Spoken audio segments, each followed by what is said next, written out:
I think the most underrated lever in UGC is the Most variation and iteration testing is not worth the time. Wow.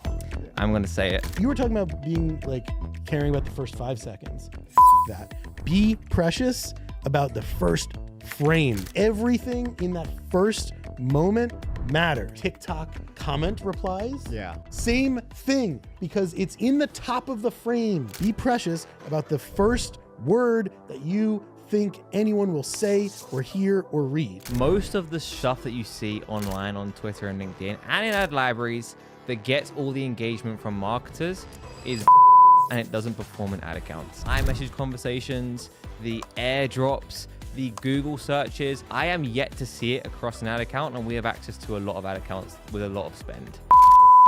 Is the moonshot opportunity of the decade. I think we're in the first 5 to 10% of the sort of revenue outcomes that is going to generate in this decade. I think we're really just getting started. This is Amazon 20 years ago, not Amazon 4 years ago, in terms of the maturity of the business. It's quite a statement. Today, we're going to be doing some hot takes about ads and creative. And I'm joined today by 2 of the smartest marketers that I know. I don't know how I've got them here, and I don't know how I'm going to manage to keep up with them for the next however long this podcast goes for. Archit from Reach Digital, who is a former Meta employee. He has worked with amazing brands like Momofuku and Magic Spoon. And I'm joined with, well, welcome back to the channel, Barry Hott, the ugly ads extraordinaire. You may have seen him on Twitter, on LinkedIn, or on your Instagram feed. Guys, welcome and welcome back to the channel. Thanks. Thank you for having us. We are digging in today into some hot, spicy takes, and I cannot wait. I've seen some of the takes that these guys have lined up, and it's going to be a really good discussion for anyone who is a Meta advertiser. You're involved in creative strategy. You make ads, and you are tasked at improving ad performance. You are going to want to listen to the entirety of this video. So who wants to get us started with our first spicy ass take? Why don't I do it? I'll take it. Yeah. Actually, you go Let's for it, go. buddy. What you got? Okay, so here's one. I think the most underrated lever in UGC, not the most pulled, the most underrated lever in UGC is the model choice. You mean the model of the person in the ad? The creator, the spokesperson, Ooh, the person who's featured in the creative. interesting. Say more. Yeah. So the reason is because everyone focuses on the script, right? That's what creative strategists do. They focus on the post-production. That's what the editor does. Usually the person casting this in a typical creative agency is the least paid member, or it's the creative strategist who's trying to spend as little time as possible on it and just find whoever's available. Right. And what that ends up doing is you have someone who's not your ICP, who's talking to the customer as if it's going to relate. And ultimately, and this gets into a bunch of my other hot and spicy takes, but ultimately, the reality is you're selling a lifestyle, Right. and you're selling a version of the customer that they want to be. And so if the model is not who they want to be or who they are today, then it's totally not relevant. And the ad is just going to fall on its face. Right. And I think you see this in QVC, where like half of what makes QVC successful is the right spokesperson. Wow. I hadn't thought about that. I mean, I've thought about the model part, not the QVC part. I agree with everything you're saying. So like, I'm fired up. Like, because I look at multiple parts of what you just said as so valuable. Because like part of it's also, to me, like diversity and like making stuff that's relevant to different people. That's one of the most important things about that is like, if people, like you're saying, like if people can't see themselves in it, then it's not gonna relate. It's not gonna be relevant to them. Or not necessarily just themselves. Like we've seen in ad accounts, especially like we had a situation. Great point. We had a situation in Q4 last year. So we had a situation in Q4 last year where for the first 3 quarters, it was a male brand. First 3 quarters, largely distributed spend towards guys, people who you think are aspirational. This is me. Suddenly in Q4 it completely changes. Thank you. So I think this is a great shout.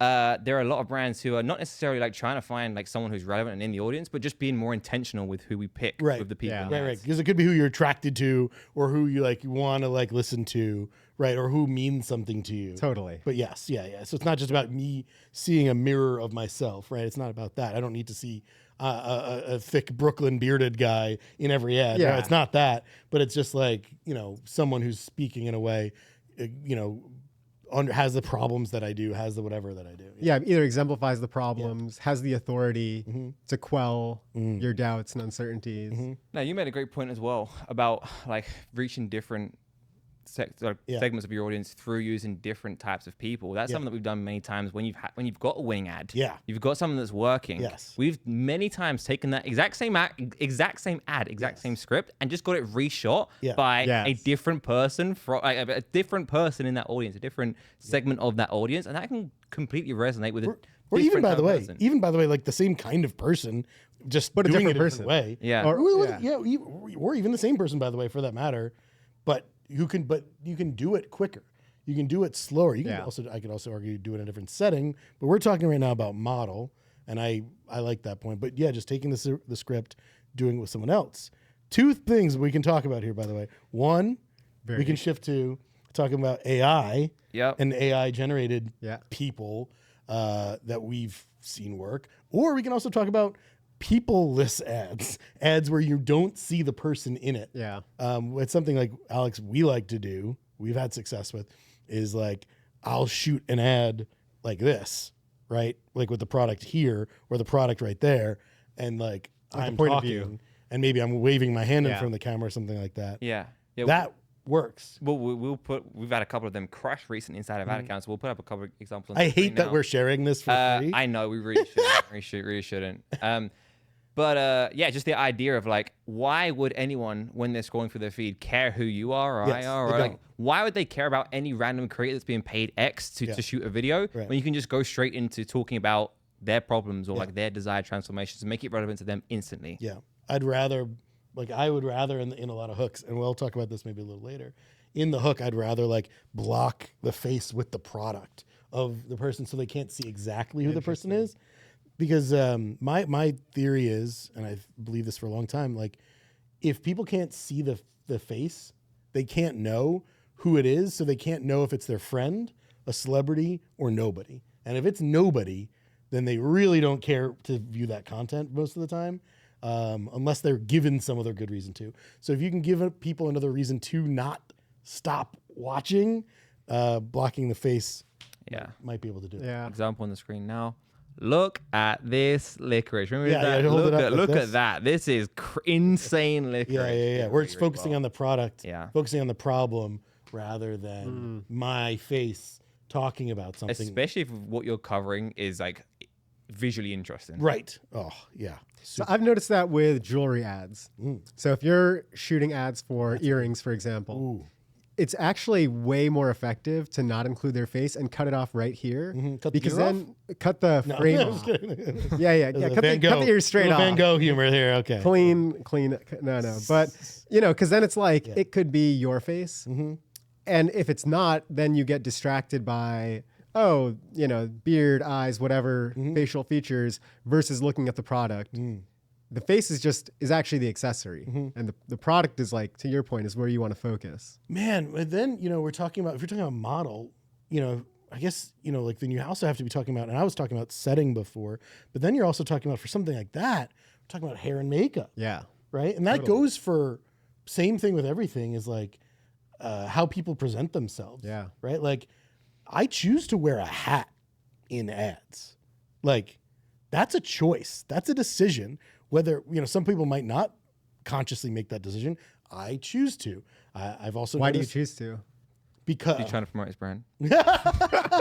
No, I started it because my original thought was I've never seen someone wearing a hat casually in an ad.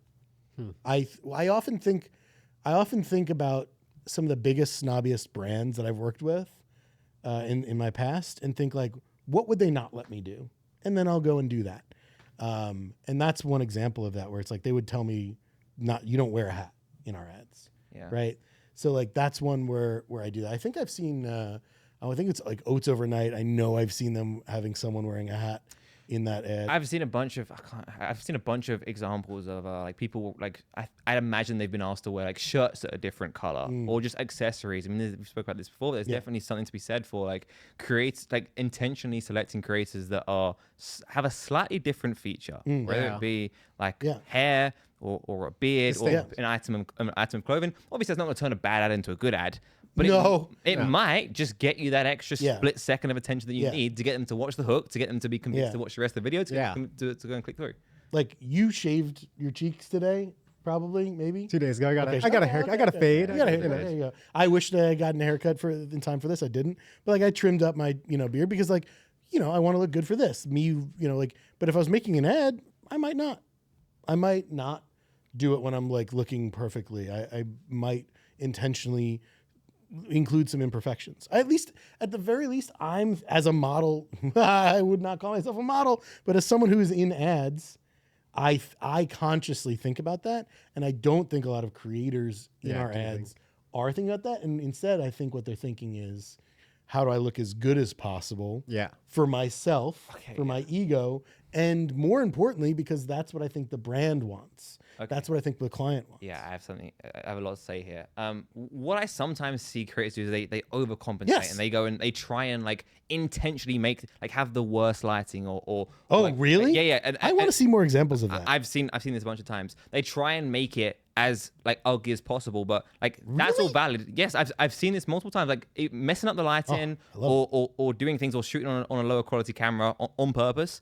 But there's also something to be said for like that also depends on what the brand that you're shooting is with. There are some situations, for example, we work with a couple of clients that have like tech audiences where like if we think about what content that audience is usually consuming on their organic feed, they're used to something that's a little more produced. It's someone sitting at like a studio like this, or they're sitting at a home setup, they've got equipment around them, so you like blend in to stand out by doing that. So it's not always like a race to the bottom. Hey, how can we make the ugliest thing possible? It's about thinking about what our target audience on the other side of that phone are consuming and how do we create an experience that's similar to that. I have to say, like, one of my most annoying things that I've ever said about like make ugly ads is like people think I'm saying like go make really ugly ads, like make low fidelity. Yeah, well, it is meant to be low fidelity, but it really what I'm saying is just think about what you're trying to do, why you want to make things pretty, and maybe don't do all of those things. Just maybe take away make intentional one of those ads. Things. Well, make them authentic. Like that's what it is. Is there a way we could quickly turn off these lights to show that? Is that possible? Like, it's not even that. Actually, it still looks. Because one of them's still on. Yeah. Okay. Sorry. I thought. But like, I want to see how different it is because like we're being intentional about the lighting here.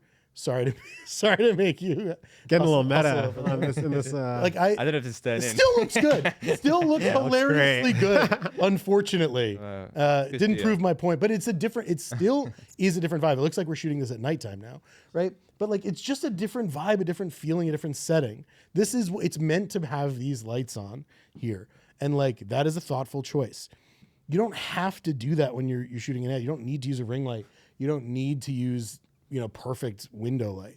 You can choose to make things uglier, but like do it thoughtfully. Like don't just do it to make it ugly. Do it because it's going to be more authentic or more relevant to that product, that brand, that audience. And just like, it doesn't have to be ugly. It just needs to be uglier. I wish I had made it say make uglier ads, but I don't even know if that's any better. Doesn't roll off the tongue in the same way. Yeah, right. Yeah. I know.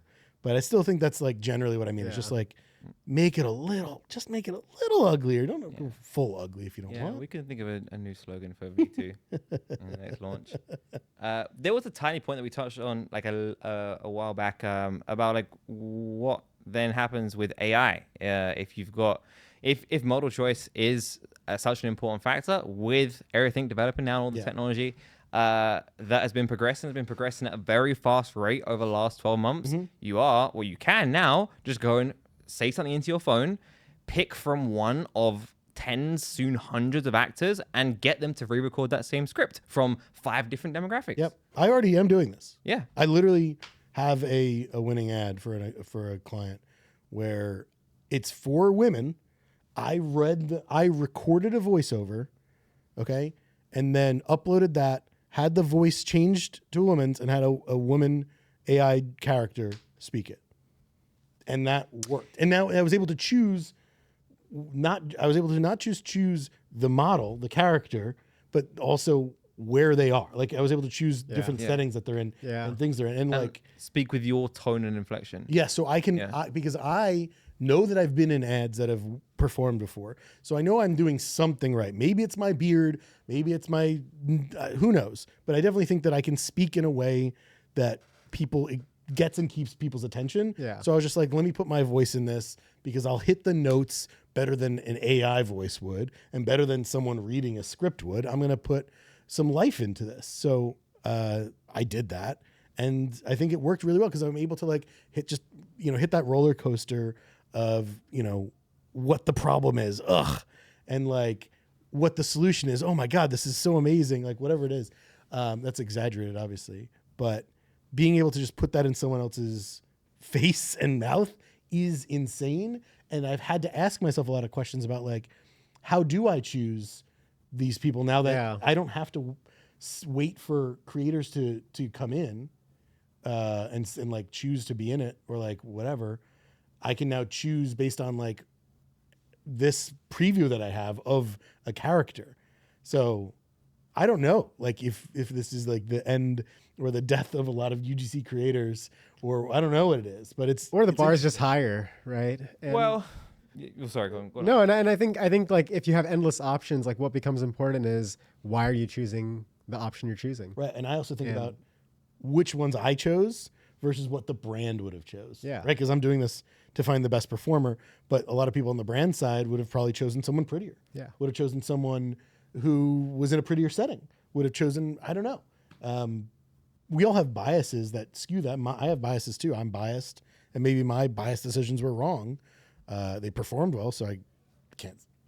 I don't know, but I think speaking of this kind of technology, one of the things I'm most excited about is automatic language translation and the ability to all of a sudden have ads in Danish, German, whatever. Definitely. Danish number one. We're working with a Danish client. Okay. And we had to go hire a translator. Because we all are dying to get our ads translated. There's to 7 Danish. million people in that country, and they all speak English. They all speak English. Exactly. And they are. I'm And sure they need to be marketed too. Yeah. No, but yeah, I mean, really, there's like all these not adjacent, but smaller markets that US 8-9 figure brands don't really get into because there's just higher cost than there is opportunity, and that's going to change. Very true. Here's my take on it. Historically, whenever things like this have come along and revolutionized technology or manufacturing, what was previously the norm then becomes premium or like luxury, if you were. So if you look at like when everyone was riding around in horse and cart, and the car came around, and then like the horse and cart it was premium, it's for like rich people. I think there's something similar that could happen here, where everything on your feed is AI, and then the non-AI stuff becomes seen as premium, or in our terms, like that's the stuff that gets attention because it's the stuff that isn't easily replicable through AI tools, unless the AI gets to the point where it can then recreate the same authenticity and like ugliness that humans can, and like then we all lose our jobs. I mean, if I'm going to be making a model, right, an AI model to like, I'm going to be making it so that it intentionally is imperfect in human ways. Mm-hmm. So it is. I agree with you. It has a stutter, right? I mean, like if you talk to ChatGPT right now, you can use the voice feature. It'll yeah, it will, yeah, to be more human. Yeah. So we're not, and because it's processing, and that's how they hide that. That's what I think. That's true. I think that's think true. I think they just do it to make it feel more human, because there were times where I'm like, it's not. It has the answer. Yeah. I don't know. I think it's to decrease the perceived loading time. Yeah, you might be right. So it's like, and that decreases the the cost burden on them to have processing immediately happen. Probably. I think it's just an efficiency play. But anyways, whatever. I don't know. But either way, it's like, that's an interesting. It will be interesting to see how humans being in ads will matter when they can fundamentally be replaced. But also, in doing so, people don't want that. People want authenticity. People want stuff that's real. So it'll be interesting to see how well people get better at sniffing out Yeah. the inauthentic stuff and how much they care. And then also how well the AI generated stuff keeps up with that. Do you guys think platforms put something in place? Like you have to disclose when something is AI, or like there's some way like I heard that I heard of someone saying that they I already think have Meta that is thinking in of their doing that accounts. or already Right. starting to. I believe that's already in some ad accounts. I heard Really? someone say that recently. interesting. So I didn't see the system screenshot. detects it, or you have to disclose it. I think it was one or the other. I'm not sure which. Okay. I know for TikTok affiliates, because we've pulled this data. If you look like 6 months ago, TikTok affiliates, out of the top 100 affiliates, about 40 of them were AI affiliates. They were not real, or they were faceless accounts, but they weren't real people. Now, like 95 plus of the top TikTok affiliates are humans. So TikTok at least has put in place some kind of detection ability and is essentially like downgrading the organic rank of affiliate. Awesome. Great take. Barry, What am I what's your first take? What was my first take? I gotta go to my notes here. We were gonna do the you don't need to make sale or discount ads to accompany sales on your site. You do whatever you want. Oh, let's talk about that. I've been saying this for a long time. I still think it's a hot take because people think it's dumb. But like, if you're gonna run a sale, if you're running a big sale or a big discount, like traditionally everyone's like, okay, like what ads are we gonna run for the sale? What are we gonna do on Black Friday, Cyber Monday? We gotta get our ads ready. We're gonna put, announce the sale in ads and put the discount in our ads. But like, I don't know many advertisers who just have never just decided to not do that. Like, and just see what happens. Meaning that you just set the sale live on the site with your existing ads and just watch performance change. And I just did that recently. And the account just scaled 5x. We didn't have to, like literally we're spending 5x more per day, and ROAS increased, cost per purchase decreased. Like it was incredible scale. We didn't run one single ad that mentioned the sale. So what we're seeing there is our great ads are just working better, right? We have great ads that are relevant to users, but now more people are more likely to buy from them. So the action rate increases. So we're just going to get more conversions for those dollars that we're putting in. But like, if I ran sale ads, maybe those would have also taken over and maybe those would have worked. Maybe it would have performed even better. I don't know. But like, I don't know anyone who has run a sale on site significantly without running sale ads to support it.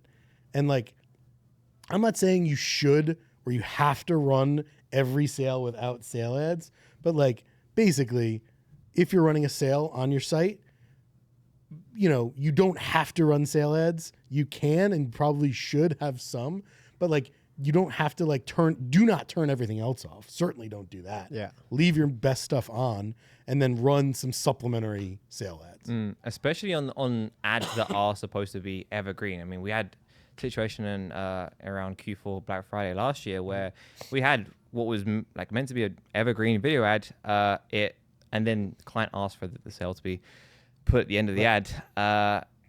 And it performed very well over Black Friday, and then the sale was over, and we had to turn the ad off. Turn the ad off. Yeah. Brutal. Yeah. Brutal. Excruciating. So what do you do? Yeah. So I have a question about that experience though. So did you guys do any, and I know this is a hot topic too, but did you guys do any retargeting? And Not manually, no. okay. Yeah. So we have that account set up with an ASC, which effectively does Yeah. retargeting and prospecting. It mostly is prospecting based on the breakdown I see, but it definitely does a lot of warm retargeting for sure. Got it. Because I guess that's the part of the audience where I'm wondering, Yeah. do they need to see a new message that's promotional in order to come back to site? Yeah, and I would. And, you know, like, again, like, I'm not saying nobody should ever run sale. It's like, we could have. And like in Black Friday, Cyber Monday, we're going to, okay? But it's just like plastering an ad just with your sale on it that doesn't mention your brand, doesn't mention your product. Like, first of all, that's the worst thing you can do. Like, if like I saw someone on Twitter was like talking about a Post-it note ad that just said like get 30 to 50% off, whatever. But it didn't show the product, didn't show the brand, didn't show the problem, didn't show anything relevant. So you're just like meant to like read that and then try and see what brand it's for, and then maybe just click it anyway because It's a coupon. A lot of assumptions. because you're just a cheapie that wants to save money on anything, I guess. Yeah. So it's not, you know, like that's the thing you definitely shouldn't do. But like, yeah, if you want to put a little sale banner on something, a discount banner on something, or make some sale specific things. I've liked, I forget, there was definitely, I think it was Hexclad. I've done some cute Post-it note on the product with the sale on it. I love that. Like, super ugly, easy to make, probably really relevant looking. Like, that's good and easy. And hopefully they can also reuse that for other sales, right? Assuming they have another similar sale. So like, yes, I would have some in there, but I'd throw it in, let the system optimize it, because that's generally what I'm the way I'm media buying is like, I don't want to be controlling prospecting versus retargeting much at all. So a really interesting test, I think, would be, and if anyone is watching this, if you guys want to do this, maybe on the back of this hypothesis, is to run 2 similar sales at non-seasonal times of year and try to see, is the LTV better when you don't mention the sale in the ads? And I assume that cohort of audience that just magically happened on the site and saw there's 30% off, oh, a little bonus. Yeah. I'm going to buy right now. Right. I bet they have way better LTV, like orders of magnitude better than the audience that saw 30% off, especially with no product. And that's a great Clicked point. the ad and then bought, and we're just looking for a great deal on whatever. You know, I'm really mad I didn't think of this point. My hat's off to you. That is very sharp. You can probably go back and smart. do this analysis on, you know, on this sale. On this sale we this just sale. did. Yeah, that's a good call. That's huge. Especially I can actually go for this one because it's mainly a subscription brand. It'll be interesting to see that. What's the drop off? Yeah, and we'll compare that to past sales where we mentioned it. Yeah. You said earlier about not turning other ads off. We also had another situation not too long ago where like a brand were running sale ads and then turning off other ads in the account because the sale ads were performing better than those other ads. But like you have to remember, like you're not comparing apples to apples when you've got evergreen ads that don't mention sales versus something that is 20% off, buy one get one free, because it's going after a completely different type of audience. Yeah. We also had that gifting ad angle that like just popped off, like just was doing fine and then just like became the top spending ad for that period on its own, and also went to the opposite gender. Like it was like we're selling jeans. So, you know, it'd be like 90% of our spend was male, and then suddenly like 60% female, and then it went back down. And like we didn't control that. We didn't manage that. The system just did that based on the data and the feedback that it was getting. Like, which is what you want. You want to be letting the system do the work for you, because you can't. We couldn't have known that. We couldn't have known that. And that's I like you two guys because you get that. You don't want to overthink it. You don't want to over control it. It just really helps to let the system do what it can and give it good data.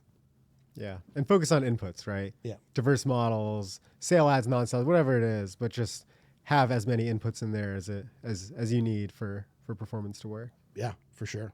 Got it. Okay, I will give my first hot and spicy take now. Let's go. Most variation and iteration testing is not worth the time. Wow. Yeah. I'm going to say it. I am of the opinion that if an ad is going to work, it generally, not exclusively, generally work the first time. And people over-index on trying to change little bits of an ad where in many cases you need a big relative change to unlock the performance that you think that you're going to get. Archit. Interesting. I don't know. I mean, I just, and I hate to talk about looking at ad libraries. I can talk about ad accounts we run as well. But even if you just if you pull up the ad library of so many 8 and 9 figure brands, and Magic Spoon is a great example. Which I wouldn't recommend. I would not recommend. That's one of my takes, actually. And I know that's the next take, but I'm going to say it anyways. Do Please it. don't do that. Yeah. Do it. Look at Magic Spoon's ad library, and I know they're at a different place than your brand might be, but there's a reason that they're iterating on just the first 5 seconds. It's because there's 80% of the people drop off after 5 seconds, before 5 seconds. And so if you're spending, you're trying to think about 80-20 impact versus effort. The first 5 seconds are the 80-20 on impact versus effort. You're changing that. A whole new type of person is going to see that and decide whether to click, keep watching for beyond 5 seconds, but focusing on that last 20 seconds, 30, 40, that's a waste of your time. It's good enough. Oh. That's what I think. Oh boy. First of all, I'm going to talk about you talk about the first 5 seconds a little bit later. I'm going to talk more about the first 5 seconds. But man, I've believed this before, right? And one of the biggest changes in my creative ad journey was just that. I think you are wrong, because you are 100% correct that it's that first 5 seconds, whatever matters more. And if people don't follow that, then you're screwed.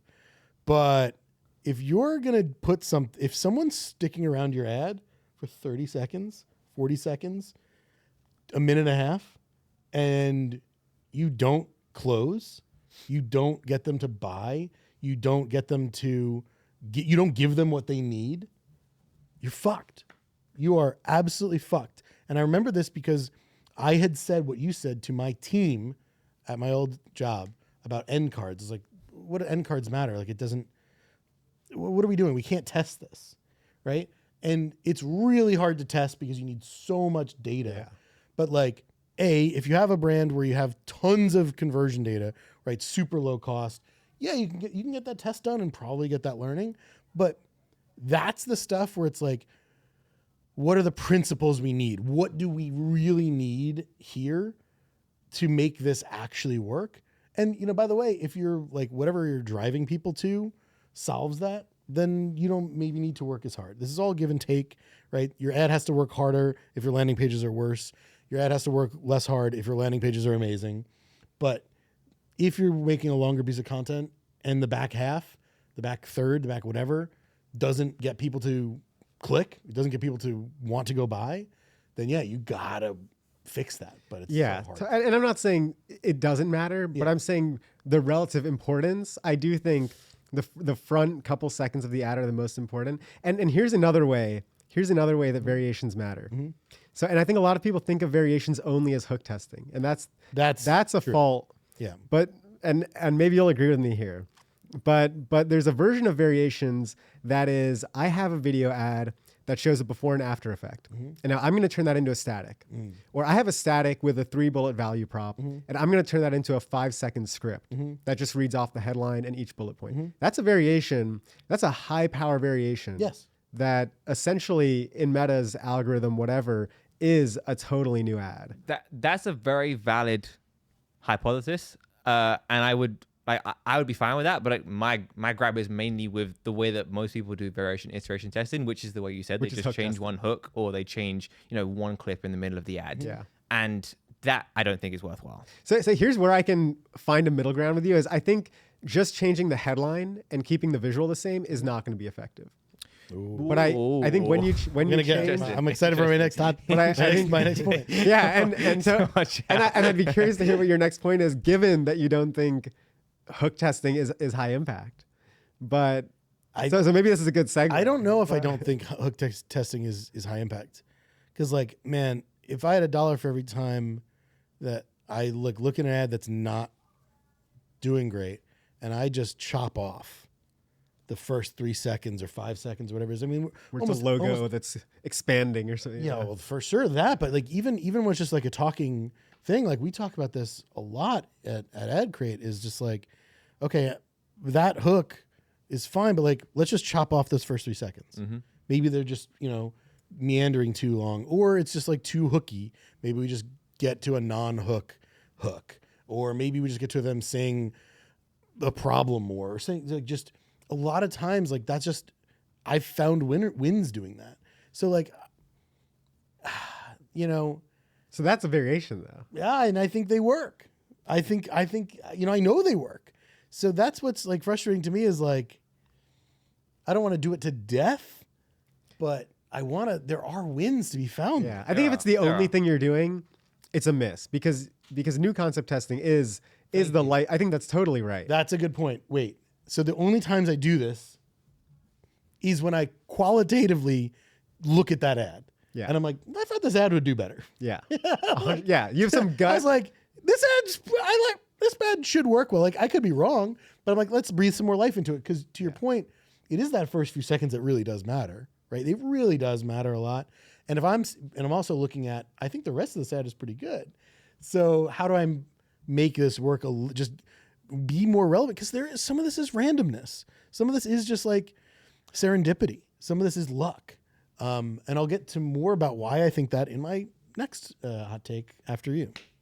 Yeah. Okay. I think in a lot of these there's going to be middle ground to be found. But yeah, very interesting. Archit, what's your second take? So I'm going to keep this sort of theme of, creator stuff going. I think I'll just say my hot take. I think marketers make the worst ads. That's my hot take. And who makes better ads? I mean, first of all, almost everybody, but especially who is comedians. Oh, is affiliates, is mom bloggers. Like all of these folks will make 10 times better ads than the media buyer turned creative strategist. Get behind their creative as fuck. I was 100% sure you were about to say your customers. Yeah, when I first saw that, I thought you were going to go with the founder route. I think both of those are also better than a marketer making ads.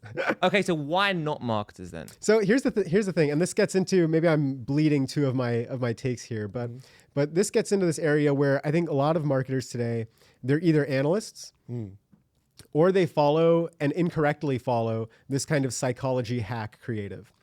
And I think psychology has a really strong place in our industry, but most people, when they think of a confidence angle, they say, look confident or feel confident in your best skin. And that is objectively horrible copy that no one is going to click. No one's going to convert on a skincare ad with a $60 AOV that says look confident or feel confident.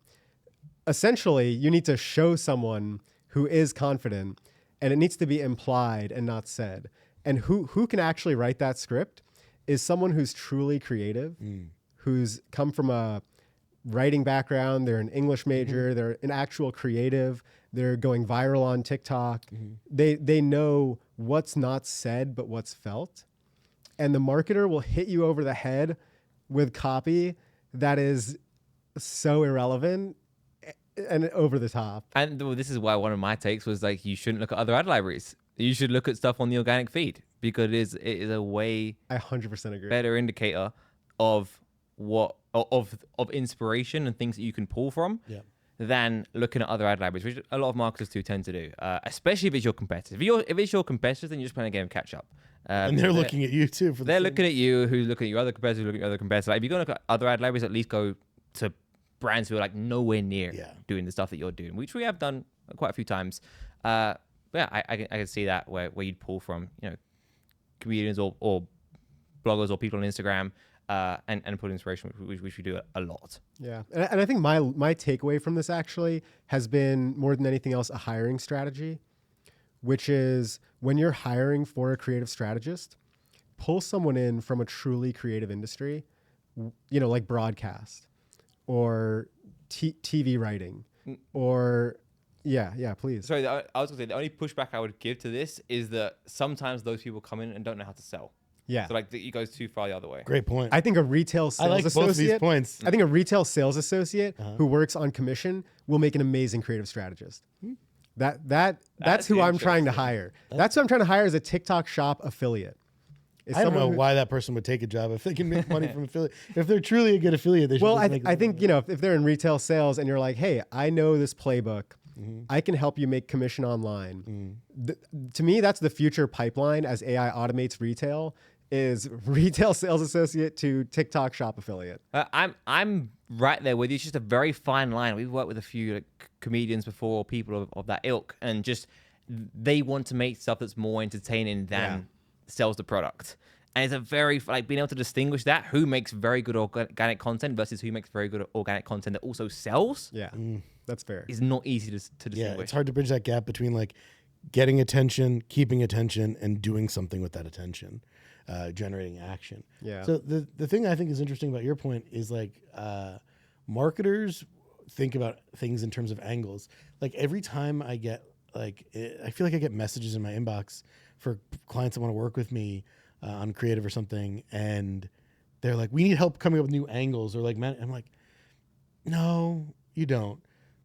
You'd be better off not thinking about angles or coming up with all these frameworks and things. It's simplify it and find phrases, Yeah, find I love that. feelings, find just that's what you need to be working on. Find what you don't need are more marketing angles to. You don't need to know is the confidence angle working, or is the I don't know appearance angle looking It's how do we get all of those together in one and not be so linear and black and white? Yeah. It's just make good stories. And yes, we can bucket these, but maybe do that after the fact rather than before the 100%. fact. Yeah. And where do those feelings and those phrases come from, guys? They come from the stuff that we spoke about many times on the channel. It's just doing the dirty work. Going through the comments, going through the reviews, going through the same for your competitors, going through Reddit forums, going through wherever your audience hangs out online, just being a student of exactly how they communicate, the nuances that they use, the phrases that they use when they talk about your product or their problems. This is why I think I'm shocked that we still don't see this more as getting more content from your customers. I think they're who's gonna be able to better speak about your product? Someone who you shipped their product and had to explain to them why they should care about it, or someone who had an emotional connection to the thing that you're selling and then bought it with their own fucking money, right? And then solve love the it. problem. And solve the problem. Solve the for problem, themselves. and probably, and especially if you have a subscription business and you know that they've bought it again and again, right? They're using your product, and they're probably willing to talk about it and would love to either be on their Instagram page or get paid $100 in an Amazon gift card for it, or in your product for it. Totally. And you know where I see this, and also where I think some folks may disagree with me, but we've seen this cause uplift on ads is in the comment section. Oh my God, yeah. And when your customers are going to bat for you in the comment section, it doesn't actually matter what the ad is, because that's where the meat is, where they're showing before and after pictures of their hair recovery journey, and they're posting that in the comments. That's the proof point that everyone's looking for. Well, that's a good point, by the way, if you combine what you just said with getting attention in the first second. If you're getting people to pay attention enough that they're like, what is this? This is interesting to me. And why are there so many comments on here? And then they're opening the comments. Yeah. Right? Then it works. But if you're not getting that attention in the first place, you're fucked. Yeah. That's a good point. Awesome. Well, we've been building up to this next take. Yeah, for a right? while. It better be spicy. Yeah, no, that was just a retention trick. I was just trying to get people to watch. Yeah, before that, I'm actually going to... Drop the ad placement in right here. What are we selling? One of my favorite ads Adcrate, we should say. Yeah, right? Oh, yeah. Yeah. If you need some the best ads for your ad account, Adcrate. Hit us up. We make good ads. That's a dramatic undersell for what we do. But yeah, we make high performance ads, and we do it in a way that we're incentivized to win when you win and not win when you don't win. Yeah, and keep on winning. Not just make great ads, but keep on making great At ads. scale, over time. Yeah. So if that is of interest to you, then go to adcrate.co.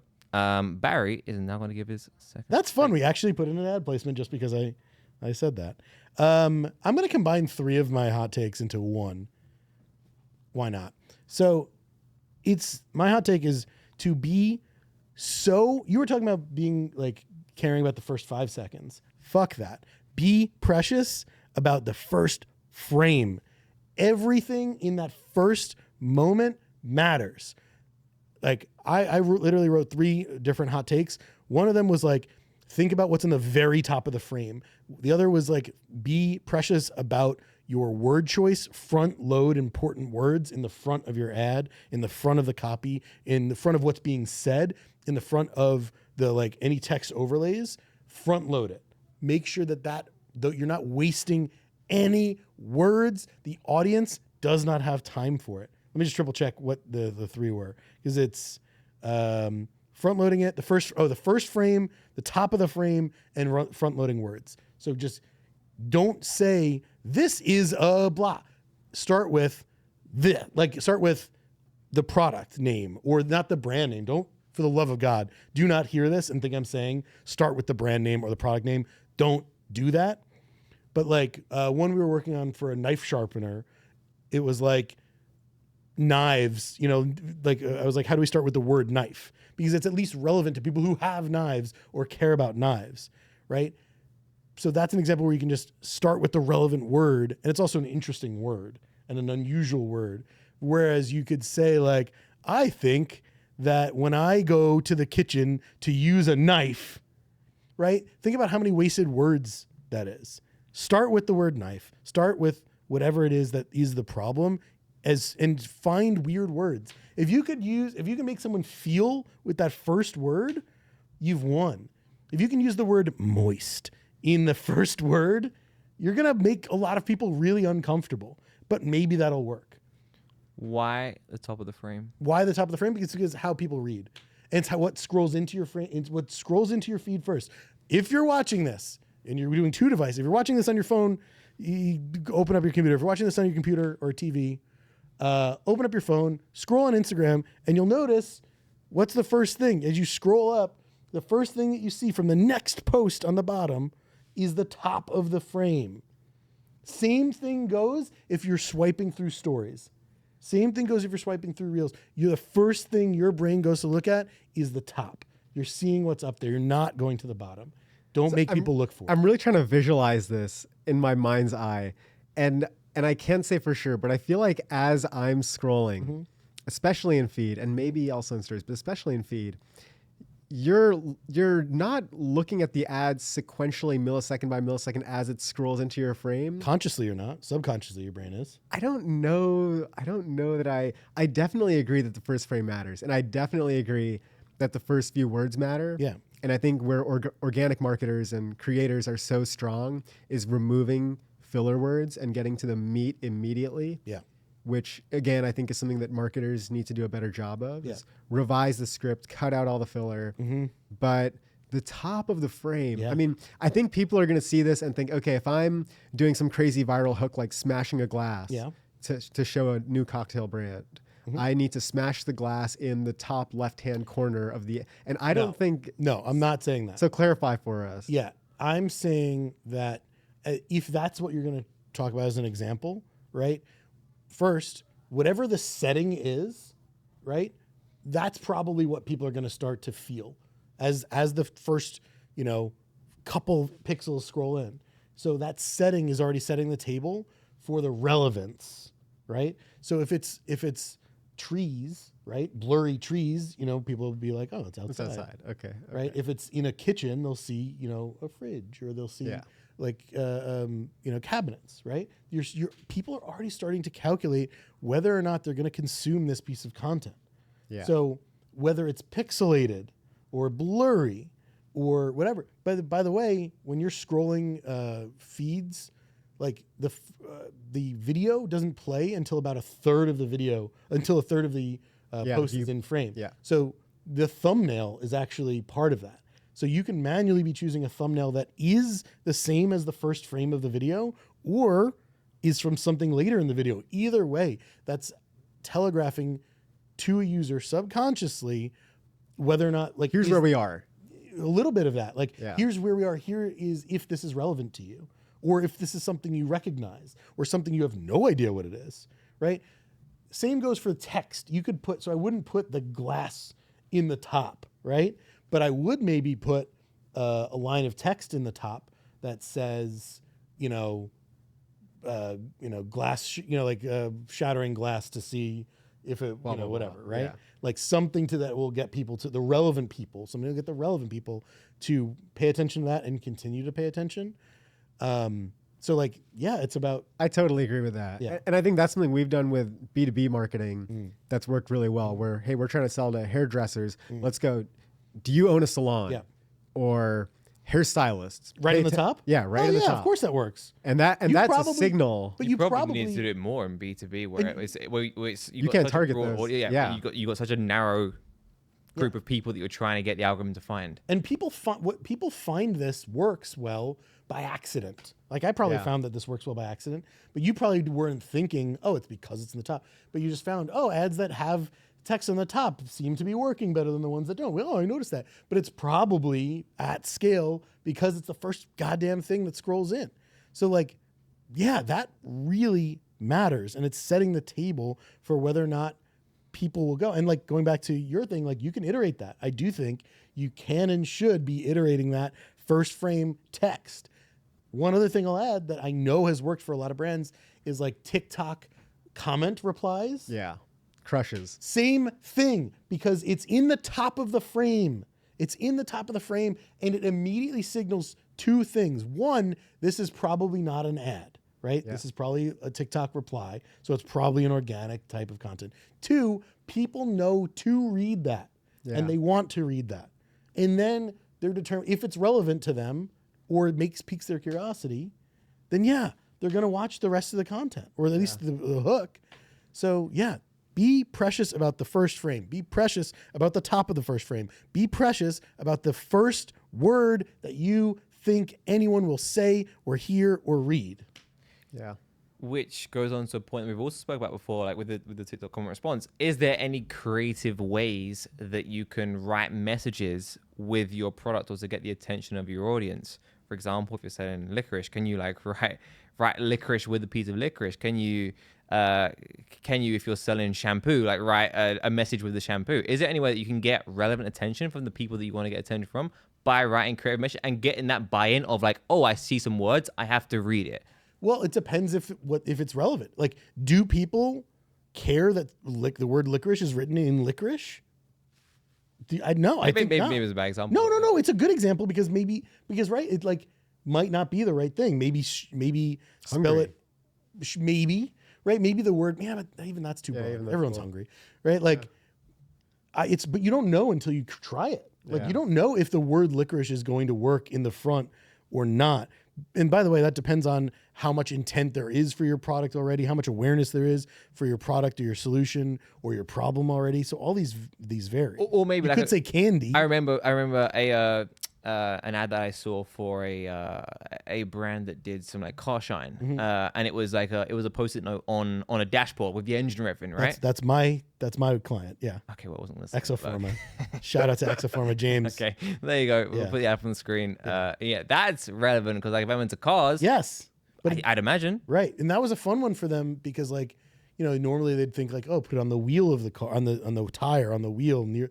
But like they put it on, it's still relevant to the same people, and it shows that, it tells that stories. It makes you feel. By the way, audio. Oh man, I should have said that as what people hear too. Like, be thoughtful about what's in that first moment. Is it birds chirping? Is it bags crumpling or crinkling? Like whatever the sound is, ASMR. Like that's part of it too. That first moment all has an impact. And I'm not saying go over the top, make crazy fucking hooks. You don't have to do that, but just focus on it, make it relevant, make it matter to your audience.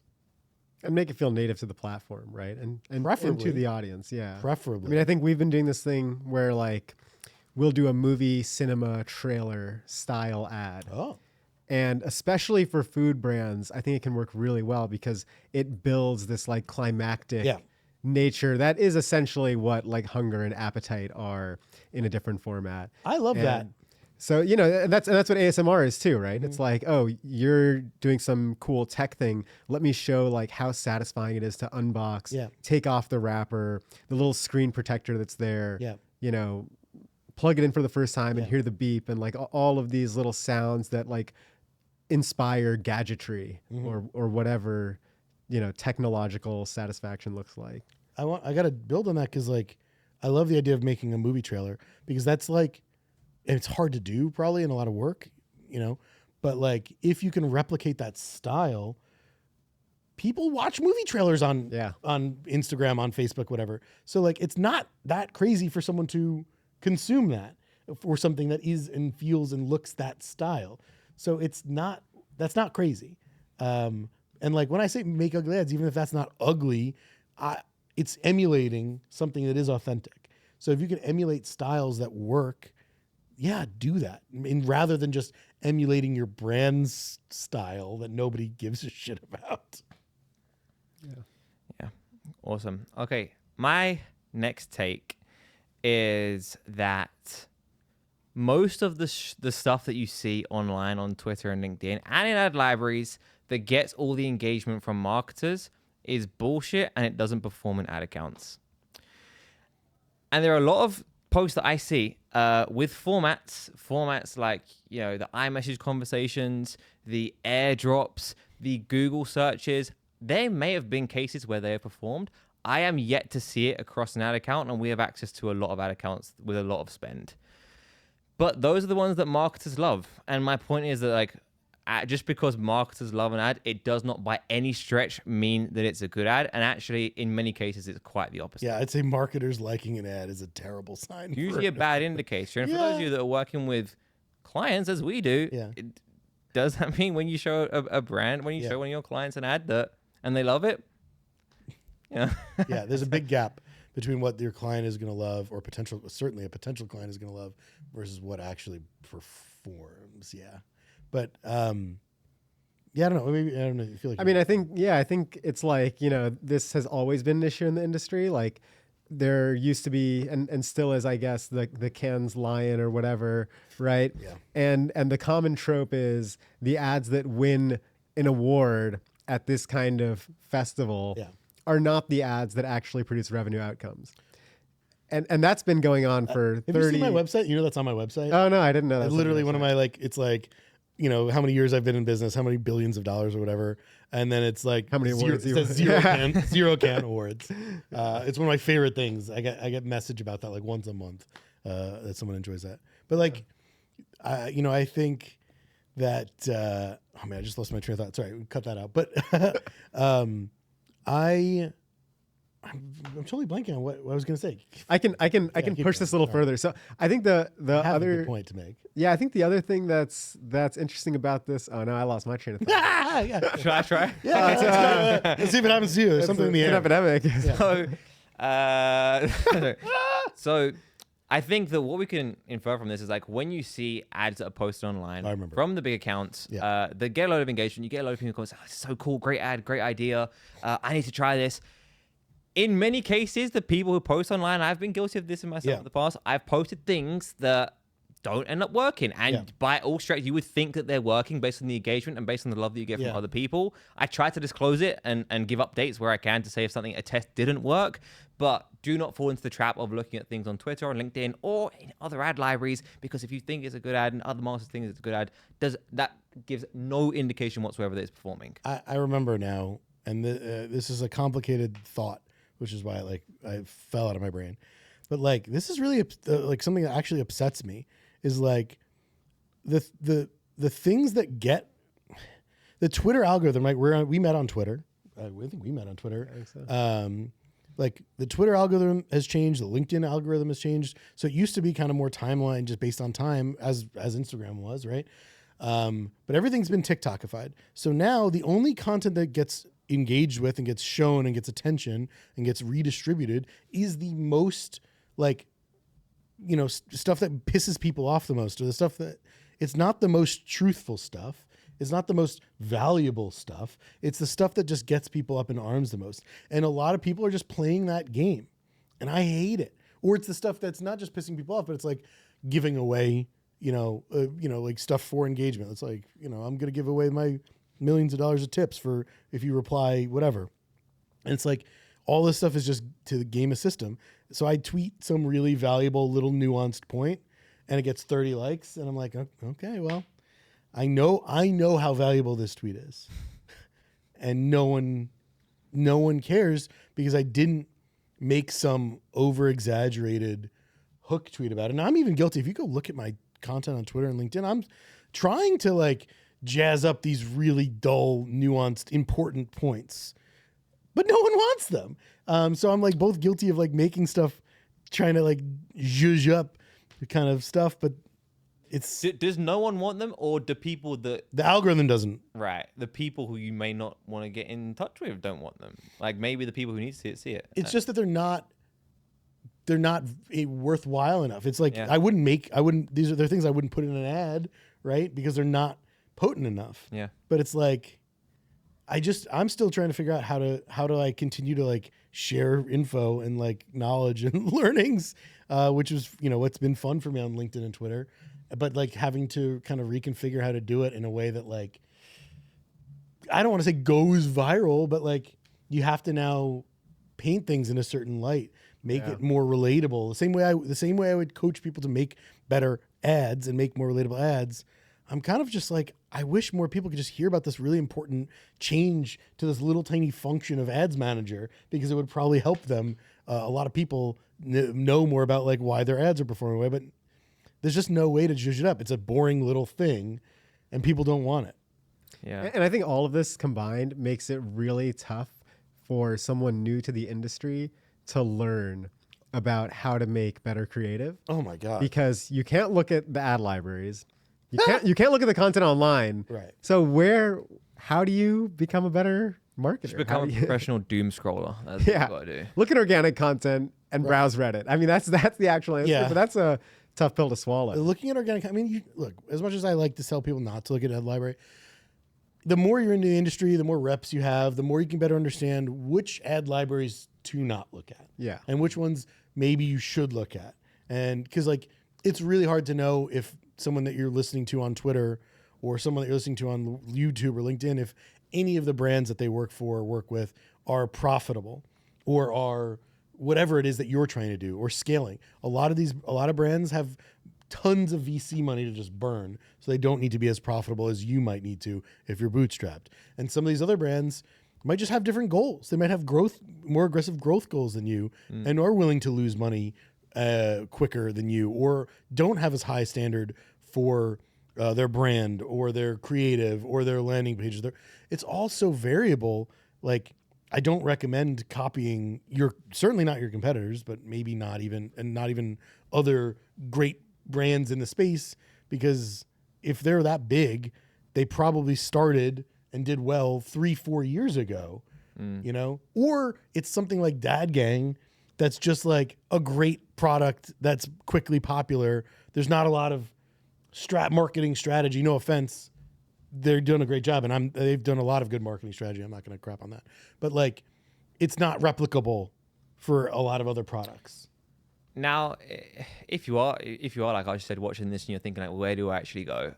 One piece of advice that I would give is try and get access to as many ad accounts as you can physically get access to. You're stealing my point, you jerk.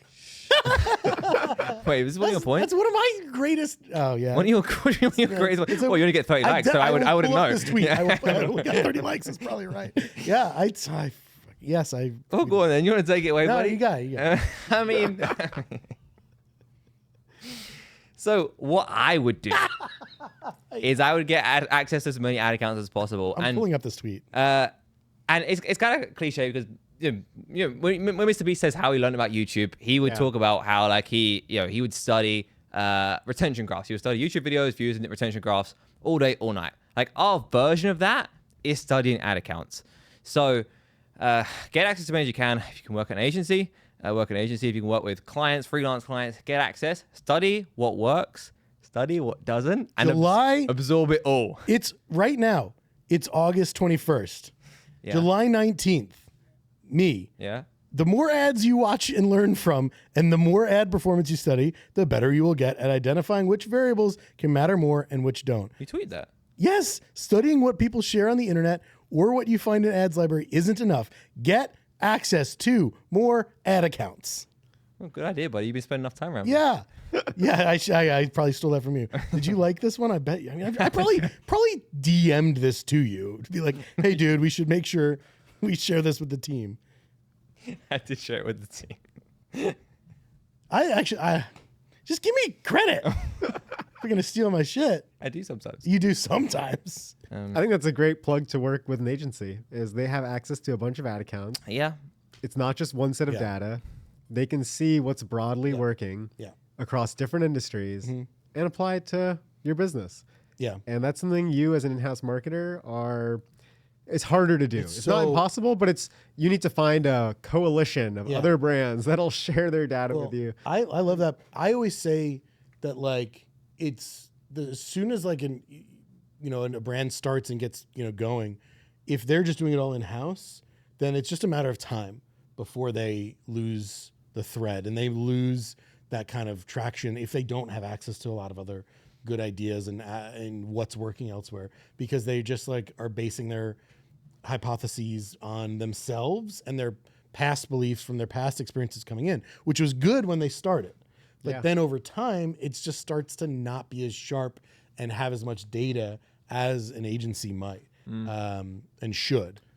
I did see someone on our team told me the other day there's a service. I don't know what the name of it is, but you pay into the service and like you get access to it. Like you give your ad account access and everyone gives their ad account access. You pay like a monthly fee, which I'm probably going to get into. I should do that myself. Yeah. You got to make sure there's no direct competitors in there, though. That seems like it could be dangerous. It could be. I wonder if you get.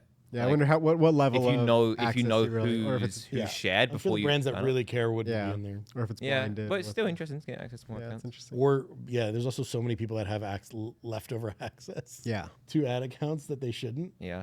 And also, like, here's something I wanted to tweet. Here's a great example going back to tweets that like nobody will care about.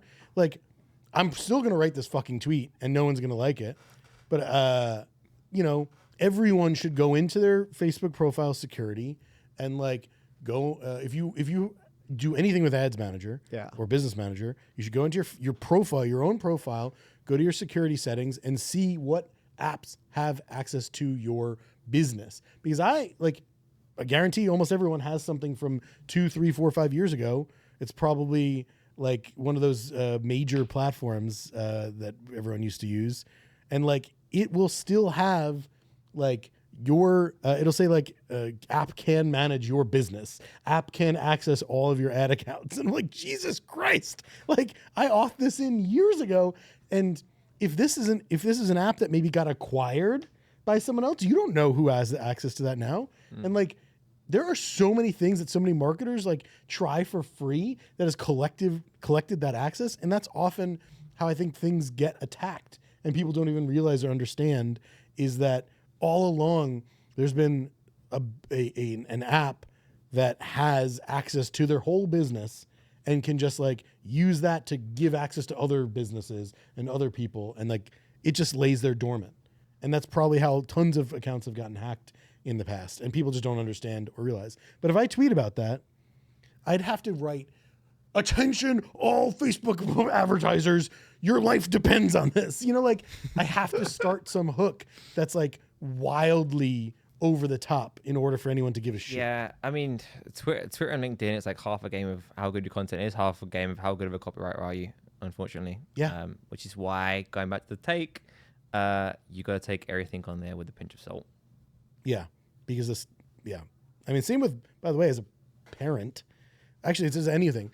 Like the stuff that you get, like, I don't know about you guys, like you're in New York, you're visiting New York.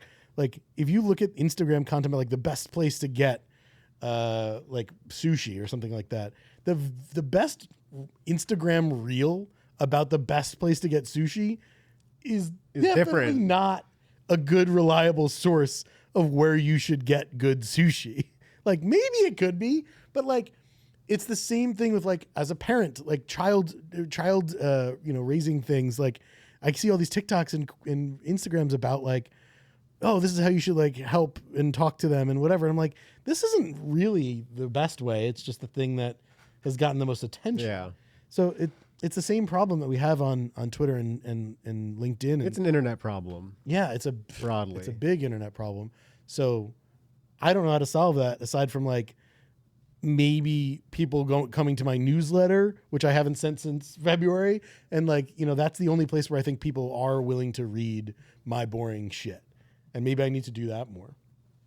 Maybe YouTube. Maybe people listen to me on YouTube. Yeah, come and compete with me. I should. It wouldn't take long to overtake me. Alex is like, try it. Yeah, I know. Well, we It both takes a shit ton of time. I know. Yeah. We both stand to benefit from that. Yeah, I really think you should. Well, if you got the time to do it. If you're watching this right now, comment below and tell me if I should or shouldn't make more YouTube content. That's gonna get. If they've made it this far, if we get more I'd than hope 3 I'd comments, hope they'd say yes. that's gonna get like less than 2 comments. I'll be one of them. It'll be one. I'll be the other. Yeah, I think you should. Yeah, me. Shit, it's good feedback. Yeah. So, Archit, what is your last take for us today? So my last take is only loosely adjacent to creative, but I think it's an important one for folks to hear, which is that TikTok Shop is the moonshot opportunity of the decade. Damn. And I'll say of the whole of the 20s. That is quite a statement. This is in August 2024. Yeah. Nothing will happen in the next 6 years. There will be more of a moonshot opportunity than TikTok Shop. Why? So the reason I think this is, well, there's 2 reasons, I guess. So A, TikTok is the language of the internet. The TikTokification of the internet is something like we all know and have talked about. And so if you can be successful with affiliate and organic content on TikTok, you can be successful anywhere because you're making content that really resonates. So that sets the right tone for the next 6 years because you're making great content. That's all that matters. And then number 2, just from a revenue perspective, I think we're in the first 5 to 10% of the sort of revenue outcomes that TikTok Shop is going to generate in this decade. I think we're really just getting started. This is Amazon 20 years ago, not Amazon 4 years ago in terms of the maturity of the business. I have a concern and a hot take. What about, is there no concern that what you're selling right now that's working well there will just be ripped off, duplicated, and have that content remade for cheaper by another brand? I think there is, because I've seen it happen. Yeah, no, I think totally. There is a risk of dupes, Copycats, or of even taking product from the warehouse, from the actual manufacturer and selling it for cheaper, like quasi illegally or fully illegally. A lot of it's super legal. Is maybe super. Yeah, I mean, I'm not a lawyer, so talk to your lawyer if you're doing that. but so I think it's that person doesn't have a lawyer. That person does not. Clear, he does not have a lawyer and doesn't care. They are not in the U.S. Or who knows? Maybe. Yeah. Anyways, but so I think there's a risk of it, but I think even then there is brand value to being on TikTok Shop. Sure. And the future is omni-channel. That's another core belief I have on e-commerce. And if you're an omni-channel brand, the brand halo, not even the revenue outcome, but the brand halo of TikTok Shop and organic TikTok will outweigh any negative or cost side from dupes, counterfeits, and all of that stress that you'll need to deal with. It is there. But the brand halo and emphasis on your retail sales, D2C sales, Amazon sales. I have to note, this only works if you have any route to LTV, right? Like any route to repeat customers.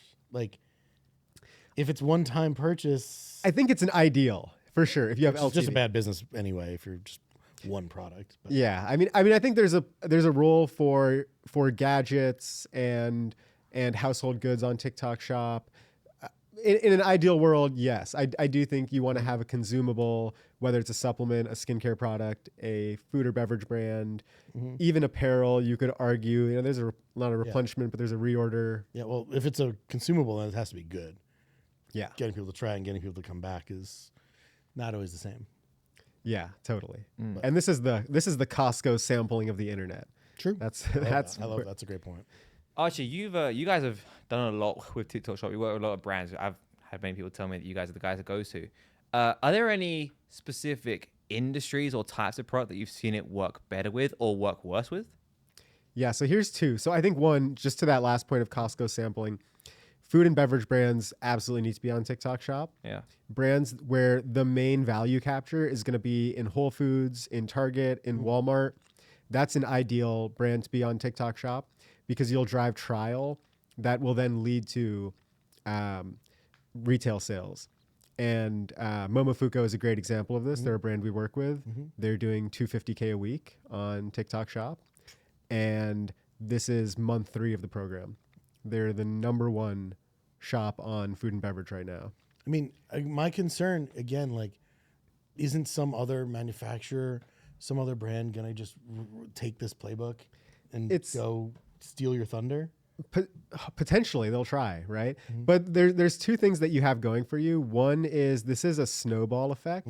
And so affiliates, especially the best affiliates, they have an opportunity cost with every video they produce.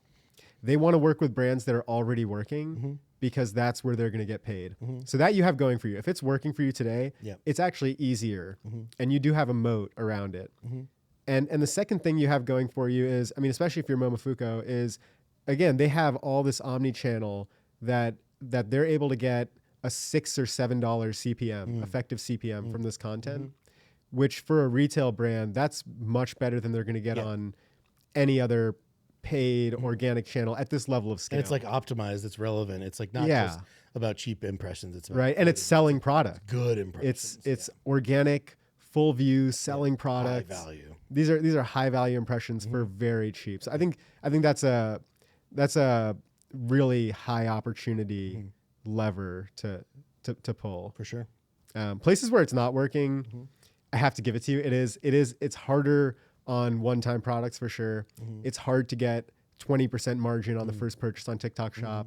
I think you really, really need to be killing the organic. You're focused on trial, right? Like we're focused on trial. That's so you're right. tailoring a cheap trial product, and then you're seeing people come back for more. So what, you're like shipping up the product and it has like an insert in it to like come back. And there's an insert or there's a product strategy to say, hey, we're only going to give a sampler pack. Or we're not going to have certain SKUs and flavors on TikTok Shop. So if you want those things, you're going to go to the website, you're going to go to retail, you're going to find another place to buy it.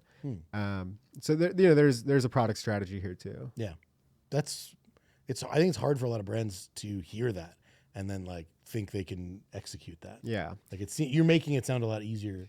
Yeah, I mean, I think you really need to be. It's a lot easier for sellers who have household awareness. Again, like that's where affiliates are going to be excited to work with you. If you're, sort of a new brand entering the market, the roadmap to success is not 3 months. It's going to be longer in most cases. But if you're a 9-figure food and beverage brand, like this is the place to focus right now. Gotcha. Oh, so an already established. So what if you were a new brand? So we work with new brands and some of them are doing, maybe not 100K per week, but 100K per month. Okay. So I think there's room for it there. And even some of those are, castor oil where it's sort of replenishable, but it's not going to go every week. Like you're not reordering that like milk. Wow. So there's room for it, but the roadmap is harder. The content needs to be better. The bar's higher. Right. Yeah. I think it really hinges on the product. Yeah. At that point. Well, you got to find a winner. Which segues to my next hot take if we're ready for it. Go for it. Let's do it. Which is that I'm sorry, and this is not crapping on you at all. But it's not about, this is not meant about you.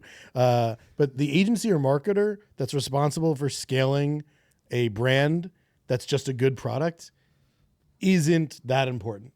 Like there are so many agencies and marketers and people and consultants who like have worked on these big name brands. You can even go look at my website. I have a ton of great name brands on my site that I've worked with. But like, if you look at a lot of these agencies and people that take credit for that, they didn't actually do anything that probably mattered. They just did their jobs, just did the right thing, and they were advertising a great product. If you're advertising a great product, that is so easy. That makes your life as a marketer infinitely easier.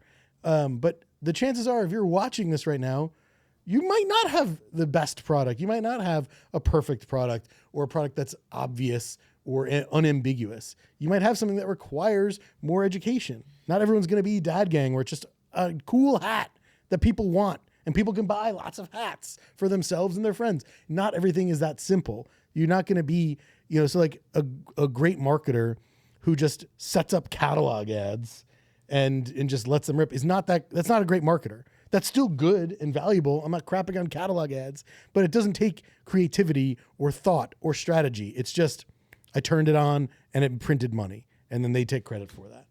I guess that's what you don't see with the logos on the site or like the portfolios, right? We've made hires of people who have come from or worked at big D2C brands, and they've come on our team and they've just been eaten alive. Like, I'm not reacting to that. I'm those people. I'm reacting the amount of times I've seen that happen. Right. Yeah. In my career, where you bring in someone from X brand, and you think that they had some relevant experience, but like I described it recently as like if you hired a flight attendant to build you an airplane, right, is what that feels like sometimes. It's not going to work. Like, they don't know how to do it. They don't know how to build it. They don't know how to fly it, right? But they're on the airplane. The airplane flew. Do they get credit for that? Or even, let's say, pilot. I'll be a little more generous than the analogy. Pilot's not going to build the plane. They're not right? going to be able to build the plane, right? And They might understand the principles a little bit better. yeah, maybe they flight. can. Yeah, Yeah. totally. Yeah. But They should be consulted, I would say. But yeah, like, you wouldn't consult a flight attendant on how to fly the plane. yeah, I think it's one of those like paradoxical nature of the industry type things. I mean, where else are you going to hire, right? Yeah. Yeah. And again, like I saw this at Facebook, like the best salespeople have the easiest jobs because they're selling the best products. Maybe this was about you, because I forget. So I am actually. I hate ex-Facebook people. If you know me, the fact that we are friends is an anomaly. Yeah, I have like 2 ex-Facebook employee friends, And I hate You're one of non-ex them. Facebook people, so I have a small circle. I have a circle everyone. of 20,000. Yeah.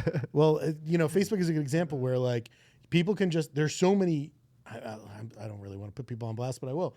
There are so many people that do what you're doing. They worked at Facebook, and then they're like, oh, okay, I get it now. And then they go and launch their own agency, and they just suck. They do all the things that they were told this is what works, but they don't have any practical application experience or understanding. So a lot of them think that they are God's gift to the earth, and they really don't know what they're doing. They have no experience.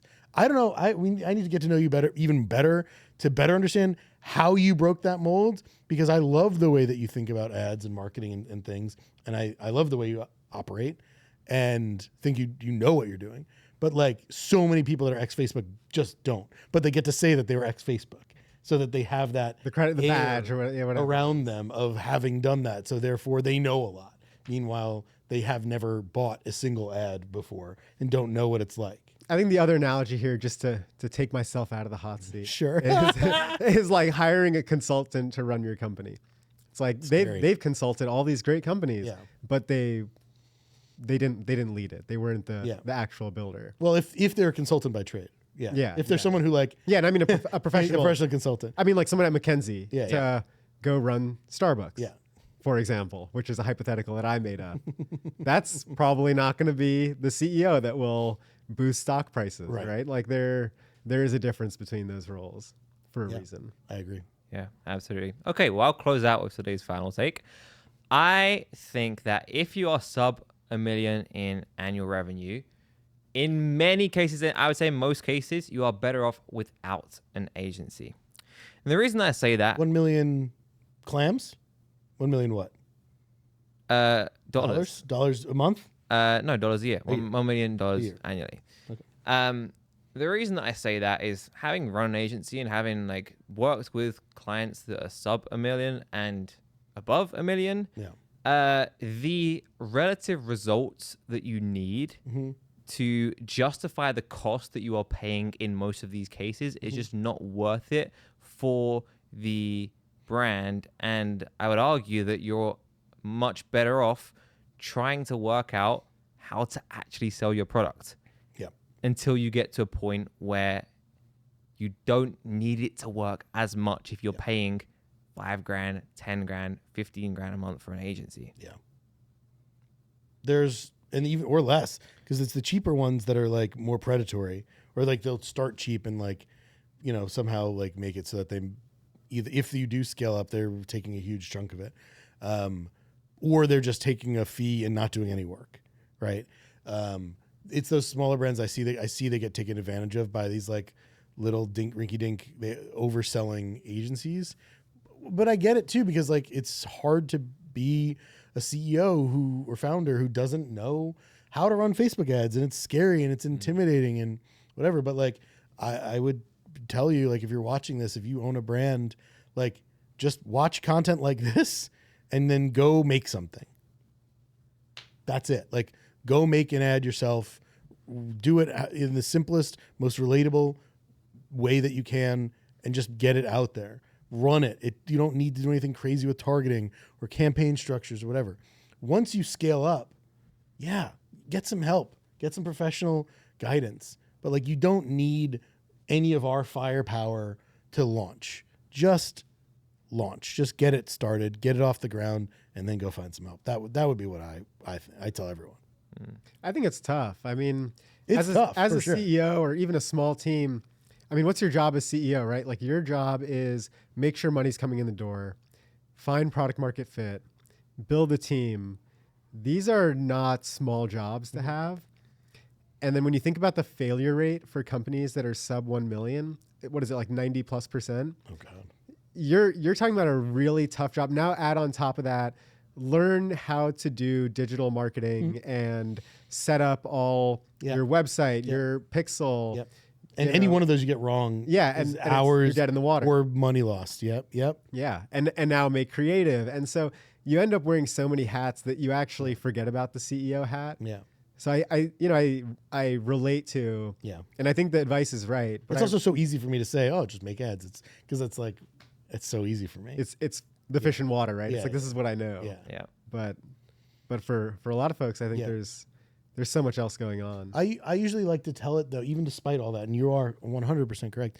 I still like to tell people, like, it's one of the best ways, if not the best way, to get to better understand how to grow your business, how to make ads that work. Like, every CEO should have some understanding of that, so that they can talk to the marketing people. Like, whoever's like, it's so valid and important, and it's such simple advice I give to founders and CEOs all the time. Just get your hands a little dirty. Yeah. Just get involved a little bit, play the game a little bit, because that little tiny bit makes you so much more proficient and able to talk and understand and problem solve and build processes and build infrastructure and hire for all the things that you need. And know what the levers are. Yes. If nothing else, Yeah. which is 80% of the battle. And also, if you're the founder, you probably have authority. You probably have some sort of passion about it. And that is so impossible to replicate. Yeah.